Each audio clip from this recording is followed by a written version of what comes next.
bercerita tentang kisah-kisah yang menarik. Jadi tetap bersama kami di Good Mood Santuy. Ingat ya sobat, tetap jaga kesehatan dan lakukan 3M, yaitu mencuci tangan, memakai masker, dan tetap menjaga jarak. Jangan lupa untuk like, komen, dan subscribe serta bunyikan tombol loncengnya agar teman-teman bisa mendengarkan cerita menarik lainnya. Terima kasih. Enjoy the video.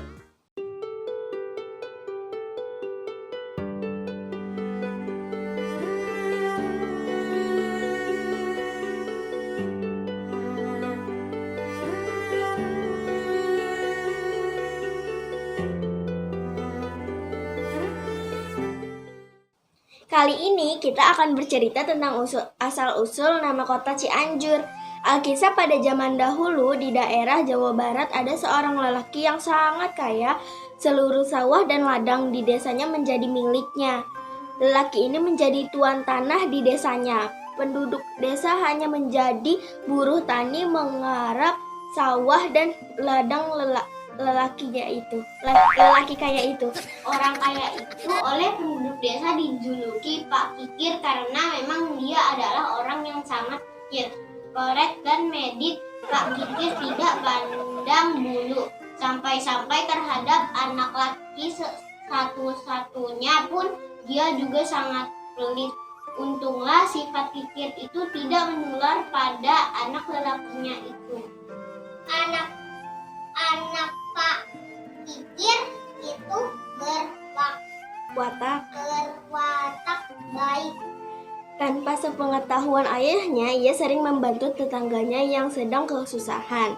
Konon, menurut anggapan dan kepercayaan masyarakat di desa, jika kita menginginkan hasil panen yang baik dan melimpah, maka kita harus mengadakan pesta syukuran karena merasa takut jika panen berikutnya gagal. Maka Pak Kikir terpaksa mengadakan pesta syukuran serta selamatan sampai semua warga desa diundang oleh Pak Kikir. Penduduk desa mengira akan mendapat makanan yang enak dan lezat dalam selamatan itu. Perkiraan itu meleset. Ternyata Pak Kikir hanya menyediakan hidangan ala kadarnya. Itu pun tidak cukup untuk menjamu seluruh orang yang diundang.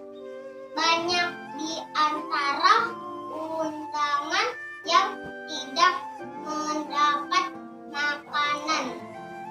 Mereka akhirnya hanya dapat mengelus dada atas sikap Pak Kikir yang lagi-lagi terbukti kikir dan koret alias medit. Sudah berani mengundang orang ternyata tidak dapat menyediakan makanan. Sungguh keterlaluan. Buat apa hartanya yang segudang itu?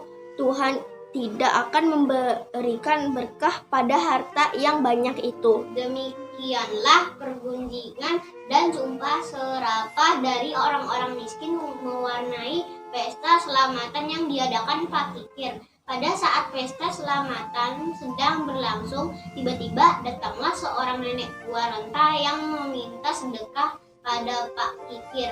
Tuan, berilah saya sedekah walau hanya dengan sesuap nasi. Nenek tua itu, apa sedekah? Kau kira untuk menanam nasi tidak diperlukan jerih payah?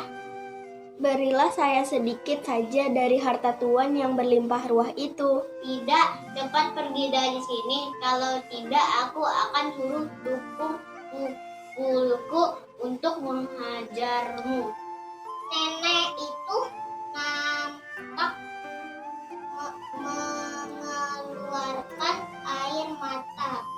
Demikian nenek tua itu tidak mendapat sedekah tetapi malah diusir secara kasar oleh Pak Kikir. Dia segera meninggalkan halaman rumah Pak Kikir. Melihat kejadian itu, putra Pak Kikir sangat sedih. Diam-diam dia mengambil jatah makan siangnya lalu dikejarnya oleh nenek yang sudah sampai di ujung desanya. Itu diberikan makanan itu kepada si nenek. Nenek itu merasa sangat gembira. Sungguh baik engkau nak, semoga kelak hidupmu menjadi mulia. Setelah si anak muda itu pergi, si nenek melanjutkan perjalanannya. Sampailah dia di sebuah bukit dekat desa. Dia berhenti sejenak, dilihatnya rumah milik Pak Kikir yang paling besar dan megah di desa itu. Sementara penduduk sekelilingnya menderita karena 2,000 years later. Yo, sama-sama. Angin, dengarlah bisikan hatiku.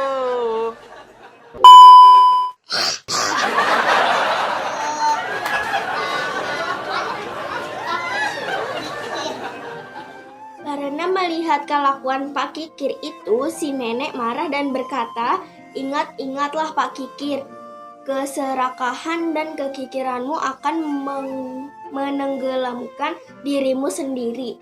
Tuhan akan menimpa hukuman kepadamu." Nenek itu langsung menancapkan tongkatnya di tanah, lalu dicabutnya lagi. Dari lubang tancapan itu memancar air yang sangat deras. Makin lama air itu makin besar dan menuju ke desa. "Banjir, banjir!" teriak orang-orang desa yang mulai panik melihat datangnya air bah dari lembah itu. Anak Pak Kikir segera menyuruh orang-orang agar segera meninggalkan desa dan lari ke atas bukit.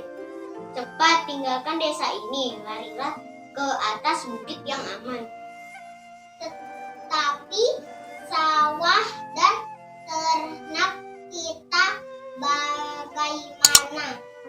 Kalian pilih harta atau jiwa? Sudah tidak ada waktu untuk membawa harta lagi.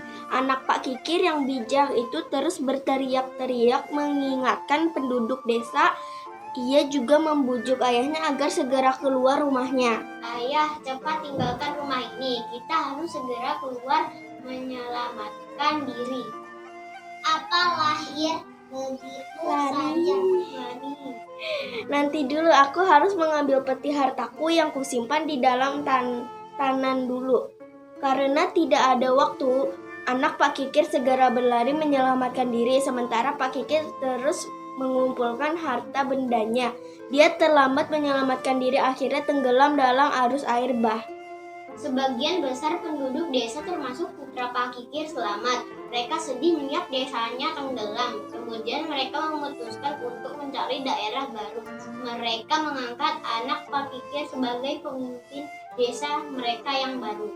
Putra Pak Kikir lalu menyuruh penduduk Untuk mengolah tanah yang telah dibagi rata, pimpinan desa baru itu mengajari penduduk menanam padi dan bagaimana mengairi sawah secara baik.